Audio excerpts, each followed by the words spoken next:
kind of drew from this. One of which was that when Lazarus came forth, he was covered in his burial clothes. He had the napkin around his head, so he really didn't probably have much vision, if any vision at all, as to where he was going. And yet he came forth, kind of an illustration or picture that we don't have to necessarily see the direction God is wanting to lead us. We just have to follow his voice. And we made the connection with Jesus being the shepherd and the good shepherd, and the sheep hear his voice and they follow him, and that he goes before us. So that was one picture we drew. Also, we pictured the burial clothes, especially if they, after 4 days, were probably not the prettiest. Probably picked up the stench of the decaying body. And that's kind of what sin is in our life. It's nasty, it's filthy, and the clothes, and we walk around with it because we have, even though born again, we still have that sinful nature that lives inside of us that wants to war against us. As Paul wrote, he often found him doing the things he didn't want to do and not doing the things that he did want to do. Well, that's basically our lives, because it is a lifelong struggle until we shed this whole environment and the influences and the presence of sin in the world. Until Jesus redeems it all, or we die and go to be with him, then it's going to be like that in our lives. And so that the burial clothes kind of represent that, give us a picture of that, and how even though born again, we're still kind of bound by those things, and yet Lazarus was dead, and yet he lived. And that's what being born again is all about. Though I live, it is not I, but Christ in me. And he gives me the power to overcome the sin. He gives me the power and strength to walk, even though sin is all about and around. He gives us the power, and he gives us the grace to be able to walk in spite of all that. And so there's couple wonderful pictures of how Jesus has that power over sin and over death. And we looked at 1 Corinthians 15, where it says, and when Paul wrote to the church at Corinth, death, where's your victory? Grave, where's your sting? Where is it? It's gone.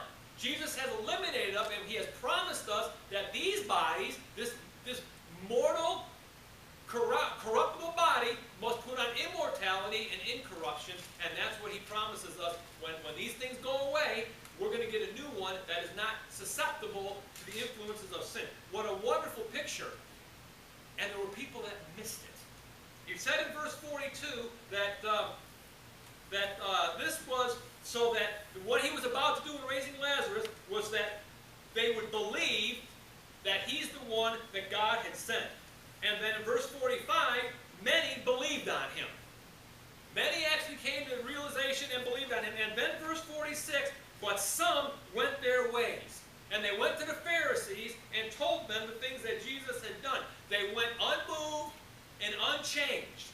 And they went and told the Pharisees, most likely, and we'll get to that when we start to verse 47, we'll see it very clearly, hostility and anger with the idea that, okay, here's this Jesus guy again. He's doing things.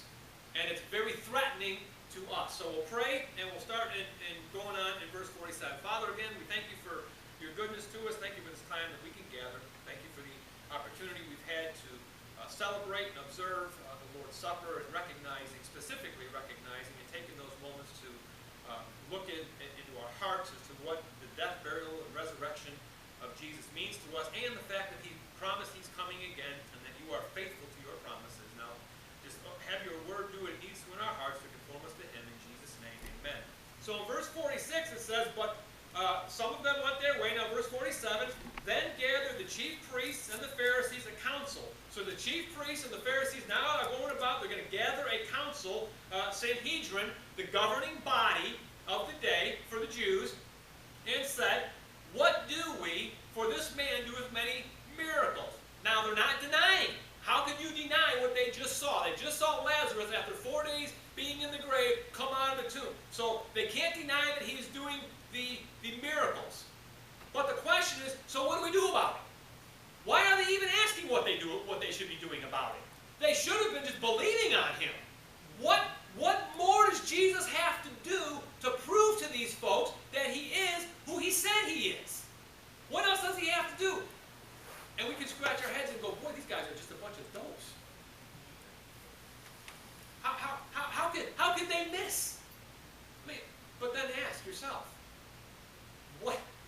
extreme did Jesus have to do to convince you? What did he have to do to convince me? What does he have to do to convince the world out there that he is who he said he is? It's obvious. Raising people from the dead didn't work. If people don't want to believe, they're not going to believe. It doesn't matter what he does.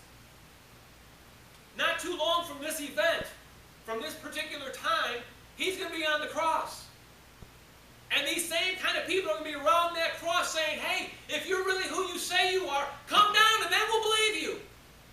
Will they really? You saw me raise someone from the dead and you didn't believe that. What makes you think I'm going to believe that you'll believe me when I come down off the cross? They wouldn't. They were not interested in that. Instead of believing, again, what they're going to do is plot to take him, to shut him up, to get rid of him, get him out of here. We're tired of this guy. Verse 48. If we let him thus alone, here we go. What are we supposed to do? If we let him alone, all men will believe on him, and the Romans shall come and take away both our place and our nation. So now, Jesus is a threat. They see Jesus as a threat. They see that the if they do nothing, if they just leave him alone, people are going to flock to him, which will stir up the Romans, and the Romans may very well take their place and their nation, which means they're going to lose their power, they'll lose their position, and they'll lose their authority, and probably the temple. Everything that they loved. These people were about themselves. They were afraid of the power of Jesus. How could they deny it? He just raised somebody from the dead. Of all the miracles he did, this had to be the kicker.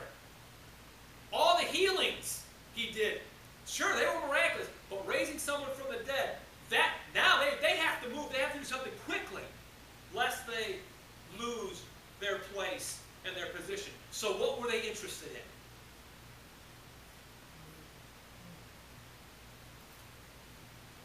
Themselves. They were interested in themselves, forgetting about what God might have for them. They were interested in, and if we're not careful, we can be the same way. When we don't want to give up our position, when we don't want to give up our possessions, when we don't want to give up the things that we think are ours, we're doing the same thing they did.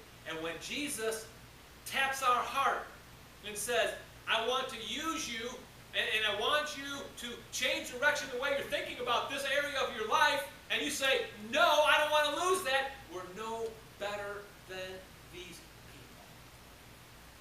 And it's so easy to do. We kind of talked about that a little bit in Sunday school this morning with the idea, the lesson was on money and how we chase that.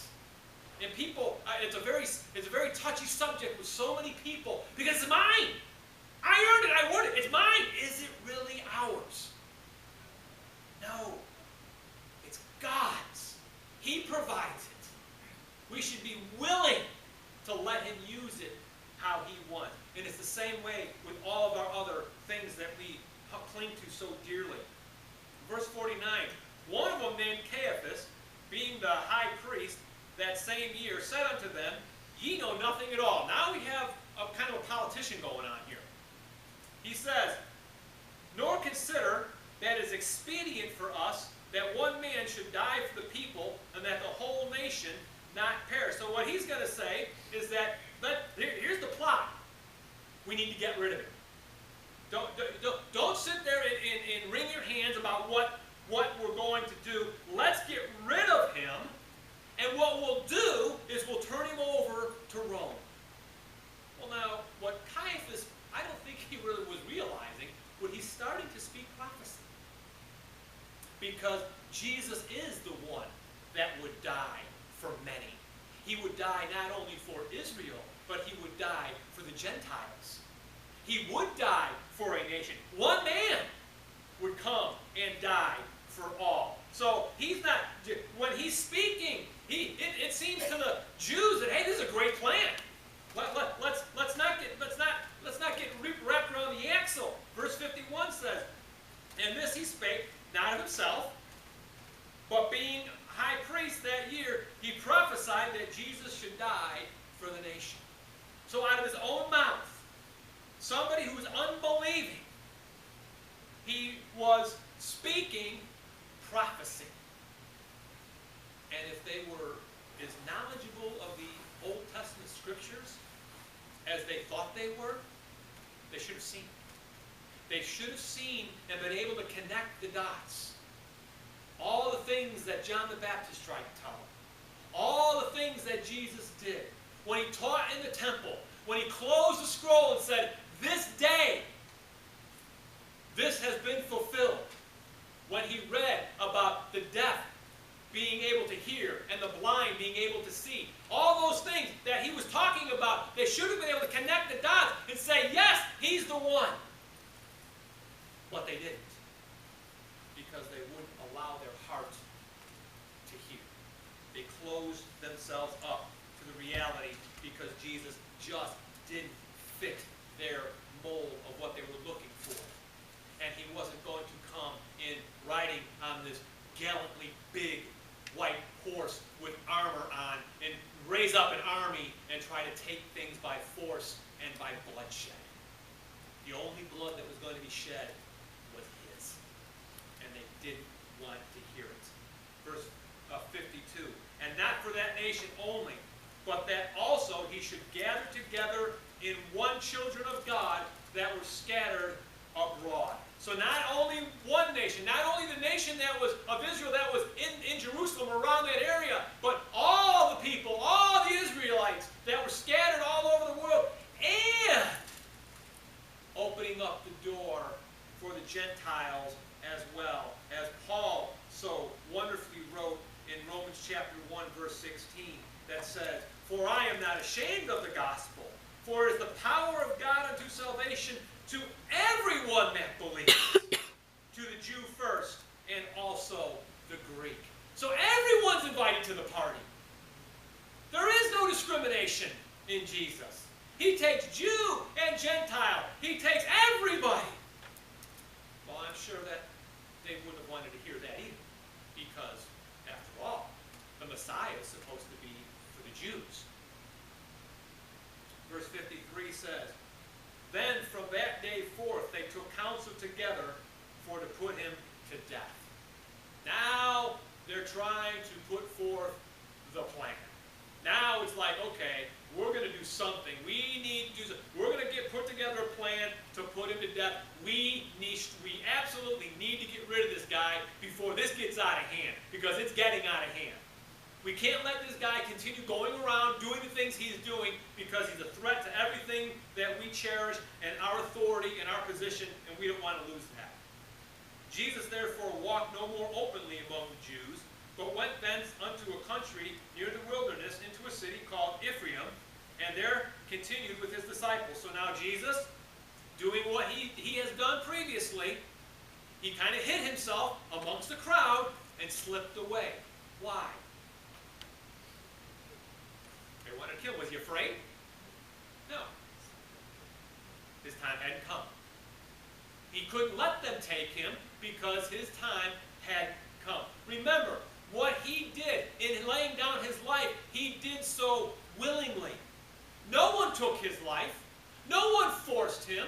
When they came and arrested him in the garden, he didn't put up a fuss. He didn't fight back. Peter took out a sword and lopped the guy's ear off. Jesus put it back on. And he said, no, Peter, this isn't the way. This isn't the way I'm doing things.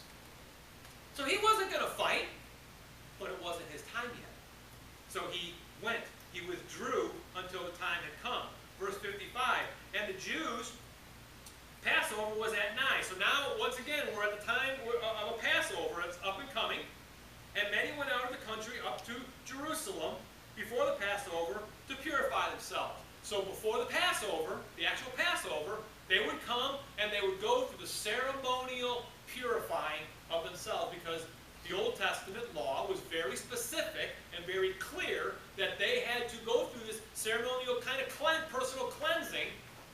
participating in the Passover. So that's what they were doing. Verse 56, then they sought for Jesus, and spake among themselves as they stood in the temple, what do you think? That he will not come to the feast? So now, they're there, they're looking for him. They're searching the place high and low. Where is he? Surely he would be here. He's got to be here someplace, right? And maybe they too were thinking, asking among themselves, will he show up? Maybe he's afraid. Maybe he's a big scaredy cat. They kind of really didn't realize, again, who he is. But Jesus had no fear. Now both the chief priests and the Pharisees had given a commandment that if any man knew where he were, he should show it, that they might take him. So, now a little bit more detail. Some, maybe, they were looking so high for him because it doesn't say it, but could be. Was there a bounty on his head? It's a possibility. They said, hey, Pharisees said, hey, you see Jesus, you point him out so that we can get rid of him, so that we can take him. Maybe they put a bounty on his head. Maybe they were excited to say, hey, I can get a little money out of this deal. So they wanted him for that purpose. They wanted him so that he could be taken. It was, once again, the plot to get him out of the way. I wonder sometimes how much we sacrifice of Jesus because we want him out of the way. When we hear something we don't really want to hear, our response could be very much like this. I want him out of the way.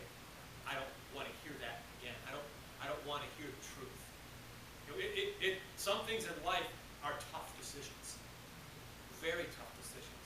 Changes in our lifestyles do not come easy because we're comfortable. These folks were comfortable with what they had. They didn't need somebody coming in, stirring the pot, and changing things around for them. They were comfortable. This is the way we always did it. This is the way I've always done it. This is what I was taught. Well, maybe the Lord is saying, well, maybe what you were taught doesn't necessarily mean it was wrong, but I want you to go this direction. Or I want you over here. I want you doing this. So whether the decision is, okay, for the betterment of my household, I'm going to get rid of my cats. Or it's something more difficult. We as a group may have some decisions to make, some difficult decisions to make in order to allow God to bring life and revival back within these walls of this building. So that the community might look at things differently. There may have to be some hard decisions made. Some things that we may have to let go of so that God can bring new. Dying to ourselves, dying to a lot of the old, so that God can make it new and bring life, personally and collectively.